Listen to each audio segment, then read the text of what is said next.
যা দেখতে খুব সুন্দর তার স্বাস্থ্যের জন্য অত্যন্ত বিপজ্জনক হতে পারে।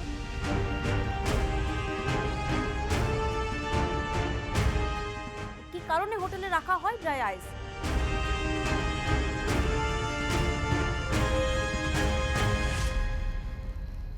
নমস্কার, নিউজ 18 বাংলার ডিজিটালে আপনাদের স্বাগত। আপনাদের সাথে আমি প্রিয়াঙ্কা।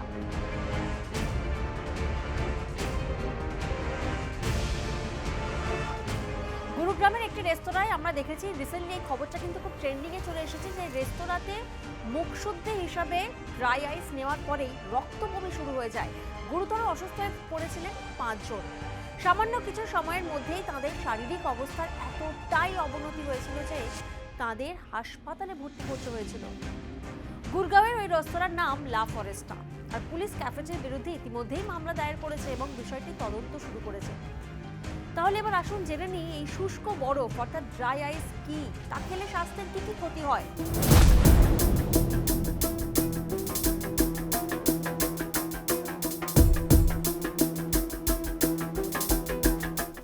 হোটেলে সাধারণত আমরা জানি যে ড্রাই বরফ রাখার কোনো বিশেষ কারণ থাকে কি? কি কারণে হোটেলে রাখা হয় ড্রাই আইস?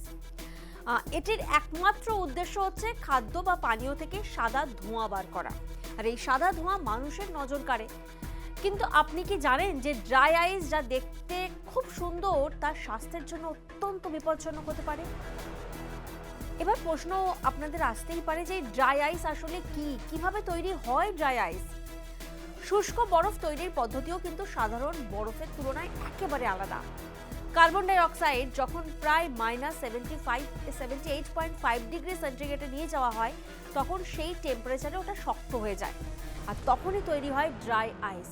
যখন এটি গরম বা উন্মুক্ত তাপমাত্রার সংস্পর্শে আসে তখন এটি শক্ত থেকে গ্যাসে পরিণত হয় এবং তখনই সাদা ঘন ধোঁয়া সেখান থেকে উঠতে শুরু করে।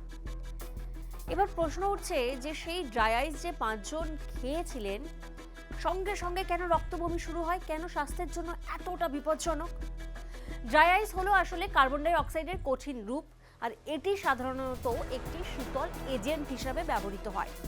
আর এর গুরুতরতা অনুমান করা যায় যে যদি শুকনো বরফ এমন জায়গায় রাখা হয় যেখানে ধরুন কোনো এয়ার যেতে পারে না, তাহলে কিন্তু সেই কার্বন ডাই অক্সাইডের ঘনত্ব এতটাই বেড়ে যায় যে আপনার শ্বাসরোধ হবে, মাথা ব্যথা হবে এবং শ্বাস নিতে অসুবিধাও হবে। আর পাশাপাশি ঠোঁট বা নখ নীল হয়ে যেতে পারে। দীর্ঘ সময় ধরে ড্রাই আইস ব্যবহার করলে ত্বকের ক্ষতিও হয়। আর শুকনো বরফ খাওয়া যাবে কি? তাহলে প্রশ্ন ওঠে যে শুকনো বরফ কখনোই কিন্তু খাওয়া উচিত নয়। যদি এটি স্পর্শ করা হয় বা গিলে ফেলা হয় তবে এটি কিন্তু আমাদের ত্বক এবং আমাদের শরীরের ভিতরে আভ্যন্তরীণ অঙ্গগুলির কিন্তু মারাত্মক ক্ষতি করতে পারে। খুব ঠান্ডা এর সংস্পর্শে আসার পর আমাদের শরীরের কোষগুলো, আমাদের সেলগুলো মারা যেতে শুরু করে, নষ্ট হয়ে যায়। আর শুকনো বরফ খেলে কি কি কষ্ট হয়? শুকনো বরফের সংস্পর্শে আসার ফলে মাথা ব্যথা হবে, মাথা ঘোরাবে, শ্বাস নিতে অসুবিধা হবে, কাঁপুনি হবে এবং কানও বাজতে পারে।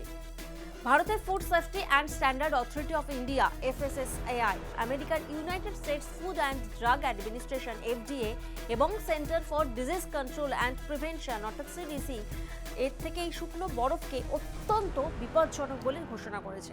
এবং আপনার কখনোই এটি স্পর্শ করাও কিন্তু উচিত নয়, কারণ এটি অবিলম্বে প্রতিক্রিয়া করে, অবিলম্বে রিয়াক্ট করে। শুকনো বরফ কোন কাজে তাহলে ব্যবহার করা হয়? এবার প্রশ্ন উঠতেই পারে। শুকনো বরফ সাধারণত কার্বোনেটেড পানীয় ফ্ল্যাশ বা ফ্রিজ করতে, আইসক্রিম যেমন তৈরি করতে ব্যবহার করা হয়।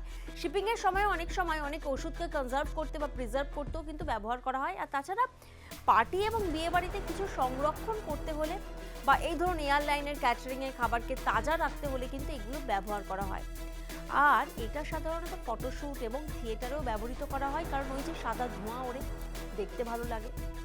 আমেরিকায় তরল নাইট্রোজেন এবং শুকনো বরফ খাদ্য প্রক্রিয়াকরণ পুরো ব্যবহারটাই কিন্তু একেবারে নিষিদ্ধ। যদিও food safety and standard authority of India এদের অনুসারে এটি সাধারণত আইসক্রিম বা হিমায়িত মিষ্টান্ন ইত্যাদির মতো খাদ্য পণ্যগুলির জন্য ব্যবহৃত হয়। তবে গুরগাঁওতে 5 জন রেস্তোরাঁতে যে ভুলটা করেছিলেন সে ভুল কিন্তু আপনারাও করবেন না। সতর্ক থাকুন এই ড্রাই আইস থেকে। নিউজ 18 বাংলার ডিজিটাল এখনকার মতন এই পর্যন্তই। বাকি সমস্ত খবরের আপডেটের জন্য আপনারা নজর রাখুন নিউজ 18 বাংলা।